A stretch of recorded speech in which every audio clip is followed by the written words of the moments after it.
ನಿರ್ವಹಿಸಬೇಕು ಎಂಬ ಆದೇಶವನ್ನು ನೀಡಿರೋದ್ರಿಂದ ನಿಮಗೆಲ್ಲ ತಿಳಿದಿರುವಂತೆ ಇವತ್ತೆಲ್ಲ ವಿದ್ಯಾರ್ಥಿನಿಯರಾಗಿರ್ಬೋದು, ವಿದ್ಯಾರ್ಥಿಗಳಾಗಿರ್ಬೋದು ವ್ಯಸನ ಮುಕ್ತರಾಗಿದ್ದಾರೆ. ಅದು ಸಿಗರೇಟ್ ಆಗಿರ್ಬೋದು, ಬೀಡಿ, ಮದ್ಯಪಾನ, ಡ್ರಗ್ಸ್, ಗಾಂಜಾ, ಅಫೀಮ್ ಇವುಗಳನ್ನ ತೆಗೆದುಕೊಳ್ಳೋದ್ರ ಮುಖಾಂತರ ಒಂದು ಸುಖಿ ಜೀವನವನ್ನ, ವೈಭೋಗದ ಜೀವನ ನಡೆಸಲಿಕ್ಕೆ ಎಲ್ಲ ವಿದ್ಯಾರ್ಥಿಗಳು ಈಗ ಆಧುನಿಕ ವಿದ್ಯಾರ್ಥಿಗಳು ದಾರಿ ತಪ್ತಾ ಇದ್ದಾರೆ. ಅದರ ಉದ್ದೇಶವಾಗಿ ನೋಡ್ರಿ, ಅದನ್ನ ಮಾಡೋದ್ರಿಂದ ಏನಾಗುತ್ತಂದ್ರೆ ನಮ್ಮ ಕುಟುಂಬಕ್ಕೆ ಹಾನಿ ಆಗುತ್ತೆ. ನಿಮಗ ಒಂದೇ ದುರಂತ ಉದಾಹರಣೆ ಅಂದ್ರೆ 15 ದಿವಸಗಳ ಹಿಂದೆ ಇಲ್ಲೇ ಗಂಗಾವತಿ ರೈಲ್ವೆ ಸ್ಟೇಷನ್ ಅಲ್ಲಿ 3 ವಿದ್ಯಾರ್ಥಿಗಳು ಸಾವನ್ನಪ್ಪಿದ್ರು. ಅವ್ರು ಏನ್ ಮಾಡಿದ್ರು, ಮದ್ಯಪಾನವನ್ನ ಮಾಡಿ ರೈಲ್ವೆ ಹಳಿ ಮೇಲೆ ಮಲ್ಕೊಂಡಿದ್ರು. ಅವಾಗ ಅವ್ರಿಗೆ ಏನಾಗಲಿಲ್ಲ, ಆ ರೈಲ್ವೆ ಕೇಳಿಸ್ಲೇ ಇಲ್ಲ ಶಬ್ದ. ಸೊ ಹಾಗಾಗಿ ಅವರು ತಮ್ಮ ಪ್ರಾಣವನ್ನ ತ್ಯಾಗ ಮಾಡಿದ್ರು. ನೋಡ್ರಿ, ತಂದೆ ತಾಯಿಗಳು ಎಷ್ಟು ದುಃಖ ಪಡ್ತಾರೆ. ಅದಕ್ಕೆ ನಾನು ನಿಮಗೆ ಗ್ರೂಪ್ ನಲ್ಲಿ ಕೂಡ ಶೇರ್ ಮಾಡಿದ್ದೀನಿ ಇವತ್ತು ಇದ್ರ ಬಗ್ಗೆ, ವ್ಯಸನ ಮುಕ್ತ ದಿನಾಚರಣೆ ಬಗ್ಗೆ ಏನೇನ್ ಮಾಡ್ಬೇಕಂತೇಳಿ. ಆ ನಿಟ್ಟಿನಲ್ಲಿ ಯಾಕೆ ಸರ್ಕಾರ ಇದನ್ನು ಆದೇಶ ಮಾಡಿದಂದ್ರೆ, ಇವತ್ತಿನ ನಿಮ್ಗೆ ಮುಂದಿನ ಭಾವಿ ಪ್ರಜೆಗಳು ಸಮಾಜವನ್ನ ಕಟ್ಟುವಲ್ಲಿ ನಿಮ್ಮ ಪಾತ್ರ ಬಹಳ ಮುಖ್ಯವಾಗಿದೆ. ಆ ನಿಟ್ಟಿನಲ್ಲಿ ಸಮಾಜವನ್ನ ಸುಸ್ಥಿರವಾಗಿರ್ಬೇಕು, ಸಮಾಜವನ್ನ ಸ್ವಾಸ್ಥ್ಯ, ಅದು ನಿಮ್ಮಿಂದ, ನಿಮ್ಮ ಮನೆಯಲ್ಲಿರ್ಬೋದು, ನಿಮ್ಮ ಸುತ್ತಮುತ್ತಲು ಇರ್ಬೋದು. ಯಾರಾದ್ರೂ ಈ ದುರ್ವ್ಯಸನಿಗಳು, ಈ ಮಾದಕ ವಸ್ತುಗಳಿಗೆ ಬಲಿಯಾಗಿದ್ರೆ ಅವರಿಗೆ ತಿಳಿ ಹೇಳಿ.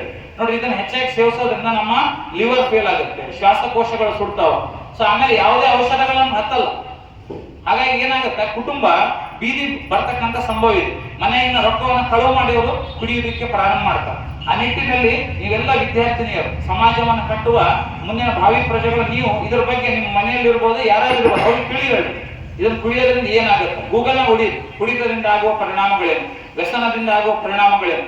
ಹೀಗಾಗಿ ಕೆಲವೊಂದು ಕೊಟೇಶನ್ಗಳನ್ನ ಇಲ್ಲಿ ಹೇಳಿ ಇದ್ರೊಳಗ ಗ್ರೂಪ್ ನಲ್ಲಿ ಶೇರ್ ಮಾಡೀನಿ, ನಾನು ಓದ್ತೀನಿ ಅದ್ರೊಳಗೆ. ನೋಡಿ, ಅದರಿಂದ ಏನೇನ್ ಆಗುತ್ತೆ ಅಂತ ಹೇಳಿ. ನೋಡಿ, ಕುಡಿತ ಕಿಳಿಯುವ ಮೊದಲು ನೆನಪಾಗಲಿ ನಿಮ್ಮ ಮುದ್ದು ಮಗುವಿನ ತೊದಲು. ಮಡದಿ ಮಕ್ಕಳ ಸುಂದರ ಸಂಸಾರ, ಕುಡಿತದಿಂದ ಎಲ್ಲವೂ ನಿಸ್ಸಾರ. ಬಿಡಿರೋ ಕುಡಿತವ ಕಾಣಿರೋ ಸುಖ ಸಂತೋಷದ ನವಜೀವನ. ಬ್ರಾಂಡಿ ಬೇಡ, ವಿಸ್ಕಿ ಬೇಡ, ಕುಡಿತ ತರುವ ಆಪತ್ತು ಬೇಡವೇ ಬೇಡ.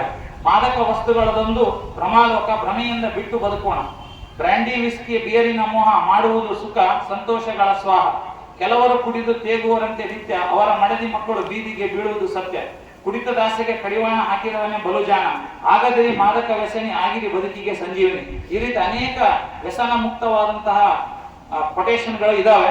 ಆ ನಿಟ್ಟಿನಲ್ಲಿ ಇವತ್ತು ಸರ್ಕಾರ ಈ ಒಂದು ಮಹಾಂತ ಶಿವ ಜನ್ಮದಿನವನ್ನ ವ್ಯಸನ ಮುಕ್ತ ದಿನಾಚರಣೆಯಾಗಿ ಆಚರಿಸಲು ಆದೇಶದಿಂದ ಇದು ಕೇವಲ ಆಚರಣೆ ಆಗಬಾರ್ದು, ನಮ್ಮ ಜೀವನದಲ್ಲಿ ಕೂಡ ಇದು ಪ್ರಾಯೋಗಿಕವಾಗಿ ಅನ್ವಯ ಆಗ್ಬೋದು. ನಮ್ಮ ಮನೆಯಲ್ಲಿದ್ರೆ ಯಾರೇ ಇರ್ಬೋದು, ಅವರಿಗೆ ತಿಳಿ ಹೇಳಿ.